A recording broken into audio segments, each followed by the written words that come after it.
ఓం శ్రీ అరుణాచలేశ్వరాయ నమః. గ్రంథం పేరు కపాలమోక్షం. ఒక ఆత్మయోగి ఆత్మకథ. గ్రంథ రచయిత పరమహంస. అధ్యాయం 56, 2వ భాగం. జిజ్ఞాసి విశుద్ధ చక్ర అనుభవాలు.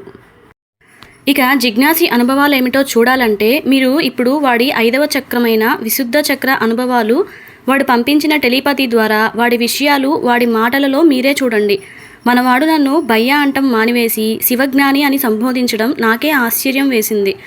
శివజ్ఞాని, మీరు మీ 5వ విశుద్ధి చక్ర అనుభవాలు నాకు టెలిపతి ద్వారా పంపించడం జరిగింది.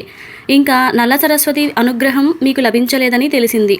విద్య జ్ఞాన సరస్వతులు మీ ఇంటికి వచ్చినందుకు ఆనందం వేసింది. ఇక నా అనుభవాలు చూడండి. ఎప్పుడైతే నేను నా అనాహత చక్రం యొక్క వాయుతత్వం మీద ఆధిపత్యం వచ్చిందో అప్పుడు విశుద్ధ చక్రం గురించి ధ్యానం చేయడం ఆరంభించాను. నీటి సవడులు వినపడటం, నీటి అలల శబ్దాలు వినపడటంతో ఆరంభమై సముద్రపు హోరు, గాలి హోరు దాకా వినపడేది. ఇవి ఎందుకు అంత స్పష్టంగా వినపడుతున్నాయో నాకేమీ అర్థమయ్యేది కాదు. అలా కొన్ని వారాలు గడిచిపోయాయి. ఈరోజు నాకు ధ్యానమునందు ఒక విధమైన మేఘగర్జనానాదం వినిపించింది. నా మీద పిడుగుపడిందా అని అనిపించగానే భయంతో కళ్ళు తెరిచాను. బయట వాతావరణం చాలా ప్రశాంతంగానే ఉంది. మరి నాకు మేఘాల శబ్దం నాలోనే వినపడింది అని నాకు అర్థమైంది. ఒకరోజు నేను తీవ్ర ధ్యానంలో ఉండగా 16 రేకులు ఉండి హం మధ్య బీజాక్షరం ఉన్న పద్మం కనపడసాగింది. దీనితో పాటుగా వివిధ శబ్దాలు యథావిధిగా వినపడసాగాయి. ఇలా కొన్ని రోజులు గడిచిన తరువాత నాకు ధ్యానంలో ఏదో తెలియని యోగమత్తు ఆవహించసాగింది. మంత్రనామస్మరణ ఆగిపోయేది. కళ్ళు అర్ధనిమిలిత నేత్రాలుగా మారేవి. నాలో తెలియని మత్తు ఆవహించేది. అనగా తాగిన వాడిలాగా తూలుతూ నా ధ్యాన స్థితి ఉండేది. నిద్ర కాదు, అలాగని మెలకువ కాని స్థితి. బయట శబ్దాలు చాలా స్పష్టంగా వినపడేవి కానీ వాటికి నా పంచేంద్రియాలు అలాగే జ్ఞానేంద్రియాలు స్పందించేవి కావు. అనగా చెవుల్లో బయట శబ్దాలు వింటే అవి వాటికి ప్రతిస్పందన చేసేవి కావు. ఎవరెవరు వస్తున్నారు అలాగే వెళ్తున్నారు అని నా కళ్ళు చూడటానికి ఇష్టపడేవి కాదు. ఇలా నా ధ్యానస్థితి కొనసాగేది. ఆ తర్వాత కొన్నాళ్ళకి ఇది ప్రారంభ సమాధి అని తెలిసింది. ఆ తర్వాత కొన్ని వారాలకు నాలో తెలియని తత్వాలు నా నోటి నుంచి బయటకు వచ్చేవి. అనగా, లోన ఉన్నదెవరు, నీలోన ఉన్నది ఎవరు, నీలోన నాలోన తాను అయినది ఎవరు, మనలోన తాను అయినది ఎవరు, తనకు తానుగా నిలిచి తాను అన్నిటా వెలసి తనని తాను ఎరుకగానే తపించినదెవరు, తపించినదెవరు. ఇలా నా నోటి నుంచి వచ్చిన తత్వాలు పాటలు మాదిరిగా నా నోటి నుండి బయటకు అనర్గళంగా వస్తుంటే అవి వచ్చిన తర్వాత నాకు తెలియకుండానే ఆ పాటలకు ఆటలు ఆడేవాణ్ణి, డ్యాన్సులు చేసేవాణ్ణి, తన్మయత్వం పొందేవాణ్ణి, గంతులు వేసేవాణ్ణి, ఏదో తెలియని ఆనందంతో నాట్యం చేస్తూ ఉండేవాణ్ణి. ఇలా అరగంట నుంచి 3 గంటల దాకా లేదా 5 గంటల దాకా నా ప్రమేయం లేకుండా ఏదో తెలియని తన్మయత్వంతో నాట్యం చేస్తూ ఉండేవాణ్ణి. ఏదైనా ఆధ్యాత్మిక గీతాలు ఎవరైనా ఆలపించినా లేదా ఎక్కడ నుండైనా వినపడినా, వాయిద్యాల శబ్దాలు వినపడినా నాలో ఏదో తెలియని ఉత్తేజం కలిగి నన్ను నేను మైమరచిపోయి మైకంతో నాట్యాలు చేస్తూ ఉండేవాణ్ణి. ఇలా ఎందుకు జరుగుతుందో నాకైతే అర్థమయ్యేది కాదు. ఒకరోజు నా ధ్యాన స్థితి ప్రారంభ సమాధి స్థితిలోకి వెళ్ళిపోయింది. ఇక ఈ విశుద్ధ చక్రం ఆధీన శక్తి అయిన ఆకాశతత్వం మీద ఆధిపత్యం కోసం అరుణాచలానికి వెళ్ళాలని నిర్ణయించుకున్నాను.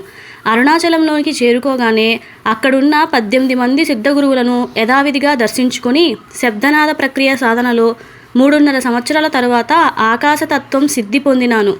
నా స్థూల సూక్ష్మ శరీరాలు నా ప్రమేయంతో నేను చూడాలి అనుకున్న చోటికి ఆకాశంలో విమానంలాగా ప్రయాణించి వెళ్ళటం నాకు ఏమంత ఆశ్చర్యం అనిపించలేదు. ఆధునిక మానవుడు ఒక విమాన యంత్రంలో ఎలా అయితే ప్రయాణిస్తాడో అలాగే ఈ ఆకాశ సిద్ధి పొందిన వ్యక్తి ఆకాశంలో ప్రయాణిస్తున్నాడని తెలుసుకోవడానికి నాకు ఎక్కువ కాలం పట్టలేదు. ఇన్నాళ్ళు శ్రీశైలం, కాశీ క్షేత్రాలు వెళ్ళటానికి బస్సులు, రైలు, నడక కొనసాగించేవాడిని. ఈ సిద్ధి వలన అర్ధరాత్రి సమయంలో ఆకాశయానం ద్వారా శ్రీశైలం, కాశీ క్షేత్రాలకు వెళ్ళటం జరుగుతూ ఉండేది. అనగా శ్రీ దత్తాత్రేయ స్వామి గుజరాత్ రాష్ట్రంలోని గిరి ప్రాంతం నుంచి మొదలై ఇలా శరీరయాత్రను ఆకాశ సిద్ధి ద్వారా చేస్తూ ఇప్పటికీ సంచారం చేస్తున్నారన్నది లోకవిదితమే కదా. అప్పట్లో అది ఎలా సాధ్యమని నాకు అనుమానమే, సందేహం. కానీ ఇప్పుడు అసాధ్యం కాదని సుసాధ్యమని నా ఎరుక అయ్యేసరికి నేను శ్రీశైలం చేరుకోవడం జరిగింది. అక్కడ ఒక విచిత్రమైన సంఘటన జరిగింది. నేను బయలు వీరభద్రుడ గుడి దగ్గర ధ్యానం చేసుకుంటూ ఉండగా నా దగ్గరికి ఒక సిద్ధ సాధకుడు వచ్చినాడు. చాలాసేపు నా కోసం ఎదురు చూస్తూ గడిపాడు. అప్పుడు నేను ఇతని కోసం నా ధ్యానభంగం చేసుకుని కళ్ళు తెరిచి అతడి వైపు చూస్తే, అయ్యా స్వామి, మిమ్మల్ని నేను కొన్ని సంవత్సరములుగా ఈ పరిసర ప్రాంతాల్లో సాధన చేస్తుండగా చూశాను. నేను ఒక రసవిద్యా సిద్ధుణ్ణి, అంటే బంగారం తయారు చేసే విద్య నేర్చుకోవాలని ఈ యోగ సాధన చేశాను. చాలా సంవత్సరాల పాటు ఎందరినో కలిసి వారికి గురుసేవలు చేస్తూ వారు చెబుతున్న రసవిద్యకి సంబంధించిన విషయాలు సేకరణ చేసి వాటికి కావలసిన వస్తువులు సేకరించి రసవిద్య ఆరంభించాను. కానీ నా విషయం లోపం వలన నాకు ఈ విద్య అబ్బలేదు. ఇనుప వస్తువులు బంగారంగా మారటం లేదు. అలాగే పాదరసంతో బంగారం తయారు చేయలేకపోతున్నాను. మీరు విశుద్ధ చక్ర సాధన స్థాయికి వచ్చినారని ఇక్కడున్న తోటి సన్యాసులు చెప్పుకోవడం విన్నాను. ఈ చక్రస్థితికి వచ్చిన వారికి మహానీలి సరస్వతి అనుగ్రహం బలం వలన తెలియని బ్రహ్మరహస్యాలు ఉండవని యోగశాస్త్రాలు చెబుతున్నాయి. కాబట్టి మీకు ఖచ్చితంగా ఈ రసవిద్యకు సంబంధించిన పరిజ్ఞానం మీకు తెలిసే ఉంటుంది. అది నాకు కొంచెం వివరించి చెప్పండి. ఈ రసవిద్యలో ప్రతి అమూల్యమైన పరుసవేదిమణి కూడా సంపాదించాను.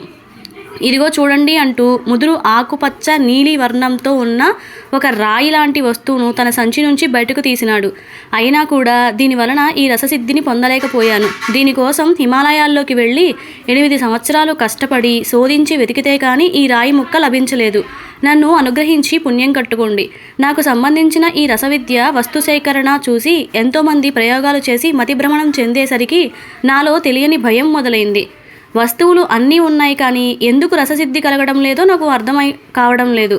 ఈ శ్రీశైల పర్వతం ఒక బంగారు రససిద్ధి నిలయం అని పూర్వీక రాజులు తమకు కావలసిన బంగారమును ఇక్కడ ఉన్న రససిద్ధుల చేత చేయించుకునేవారు అని తెలిసి, అలాగే ఇక్కడ ఏకంగా గుప్తంగా పాదరస బావినే తవ్వించిన సీనారే స్వామి అనే రససిద్ధుడి చరిత్రలో, అలాగే ఆచార్య నాగార్జున, సిద్ధరామప్ప మొదలగు వారి చరిత్రల్లో ఈ విషయాలు చదివాను.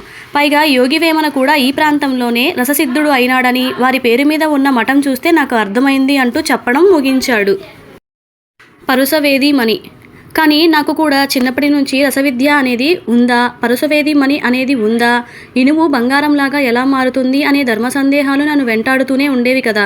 ఆ విషయం మీకు కూడా తెలుసు కదా. అందుకే శివజ్ఞాని ఈ సాధకుడు నా దగ్గరికి వచ్చేసరికి రసవిద్యా జ్ఞానం మీద ఆసక్తి మళ్ళీ మొదలైంది.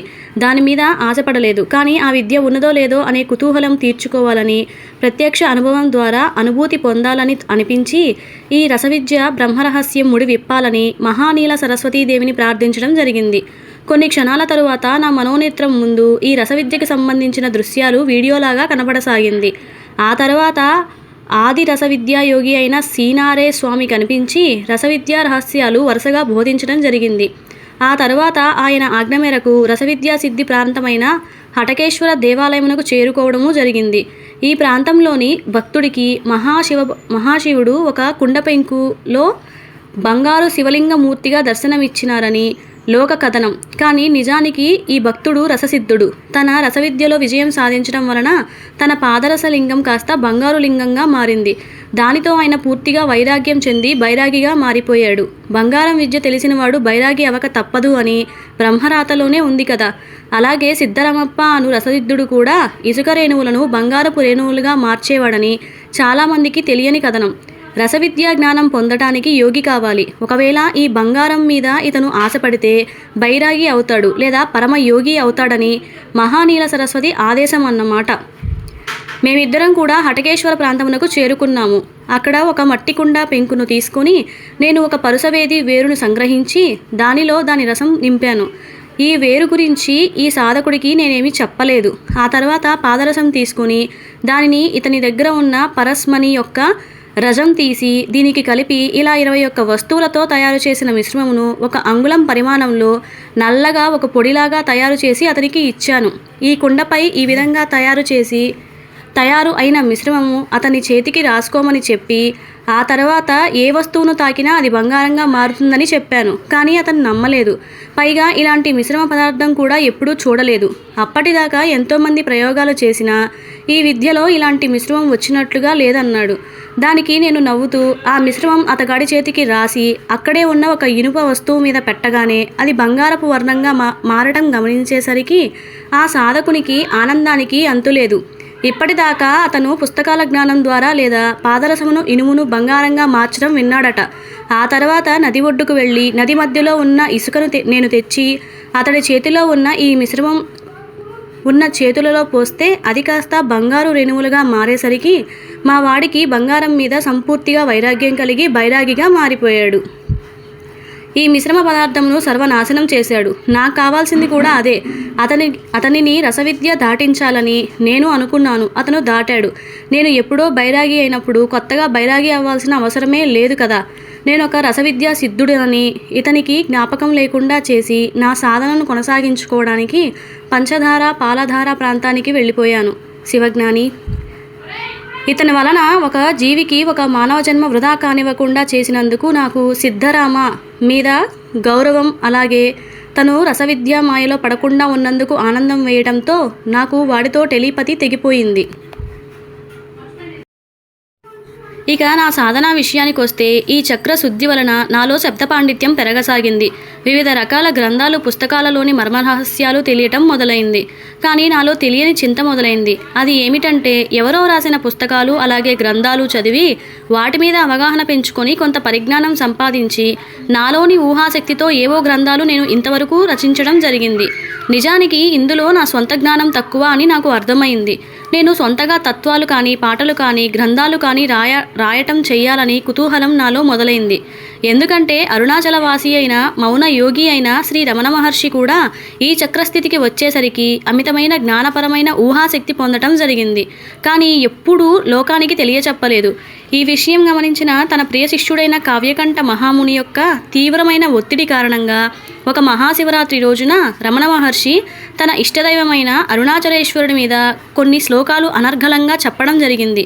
అవి కాస్త ఇప్పుడు అరుణాచలేశ్వర అష్టకంగా ప్రాచుర్యం పొందినాయి. ఇలా జ్ఞానశక్తితో వచ్చిన ప్రతి అక్షరం కూడా మంత్రశక్తితో కూడిన మంత్రయుక్తంగా మారతాయని వివిధ యోగుల చరిత్రల ద్వారా విన్నాను. అలాగే ఇట్టి చక్రస్థితిలోనే అరవింద మహాయోగి కూడా సావిత్రి పేరుతో మహత్తర మంత్రగ్రంథమే రచించడం జరిగింది. ఇంతటి మహత్తర స్వానుభవ జ్ఞానశక్తి లభిస్తే గాని విశుద్ధ చక్రం ఆధీనం కాదని యోగశాస్త్రం చెప్తుంది. కానీ ఇంతవరకు నాకు ఇలాంటి తత్వజ్ఞానం స్వానుభవంగా నాకు లభించనందుకు ఆవేదన, బాధ వేసేది.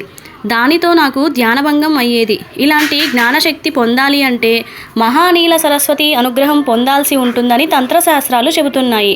వశిష్ఠ మహర్షి ఈ అమ్మవారి అనుగ్రహం కోసం ఎన్నో సంవత్సరాలు సాధన చేసినా అనుగ్రహించలేదని, అలాగే వేదవ్యాసునికి ఈ అమ్మవారి అనుగ్రహం కలగటం వల్లనే ఈయన వేదాలు, పురాణాలు, ఇతిహాసాలు రచించడం జరిగింది అని తంత్రశాస్త్రాలు చెబుతున్నాయి.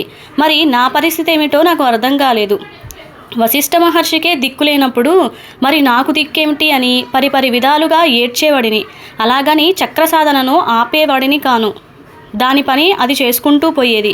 కానీ ధ్యానంలో మధ్యలో తీవ్రమైన ఆవేదన కలిగి మనస్తాపం చెంది ధ్యానభంగం అయ్యేది.